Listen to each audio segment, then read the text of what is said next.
R9 న్యూస్కి స్వాగతం.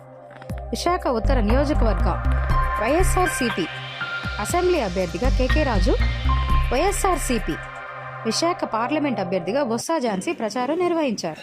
ముందుగా సీతమ్మధారిలో సాయిబాబా టెంపుల్లో ప్రత్యేక పూజలు చేసి భారీ ర్యాలీగా ప్రజలకు అభివాదం చేసుకుంటూ ప్రచారం నిర్వహించారు. కార్యకర్తలు, వైఎస్ఆర్సీపీ నాయకులు పెద్ద ఎత్తున ఈ ప్రచార కార్యక్రమంలో పాల్గొన్నారు. ఈ సందర్భంగా వైఎస్ఆర్సీపీ విశాఖ పార్లమెంట్ అభ్యర్థి బొత్స ఝాన్సీ మాట్లాడుతూ, కుటుంబంలో ప్రతి ఒక్కరికి మేలు జరిగే విధంగా జగన్మోహన్ రెడ్డి మేనిఫెస్టో రూపొందించారని, ఇప్పటికే ఎన్నో సంక్షేమ పథకాలు అందించిన ముఖ్యమంత్రి ప్రజలకు మరింత మేలు జరిగే విధంగా, ప్రతి ఒక్కరూ ఆనందంగా ఉండే విధంగా మేనిఫెస్టోలు రూపొందించడం జరిగిందన్నారు.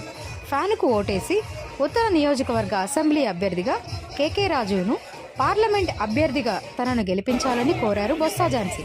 కేకే రాజు మాట్లాడుతూ, జగన్మోహన్ రెడ్డి గారి వల్ల మేలు జరిగింది, జగన్మోహన్ రెడ్డి గారి వల్ల మంచి జరిగిందని ప్రతి ఒక్కరూ అనుకుంటున్నారని, తిరిగి మరలా ఆయనే ముఖ్యమంత్రి అవ్వాలని రాష్ట్రంలో ప్రతి ఒక్కరూ కోరుకుంటున్నారని, రాష్ట్ర అభివృద్ధి కొనసాగాలన్నా, సంక్షేమ పథకాలు మరింత ముందుకు వెళ్లాలన్నా తిరిగి జగన్మోహన్ రెడ్డి ముఖ్యమంత్రి కావాలని కేకే రాజు అన్నారు.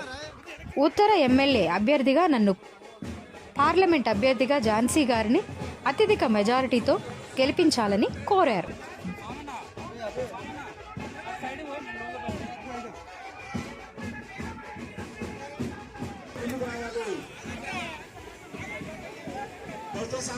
కొంచెం సైడ్ ఫోటో తీసుకుంటారు.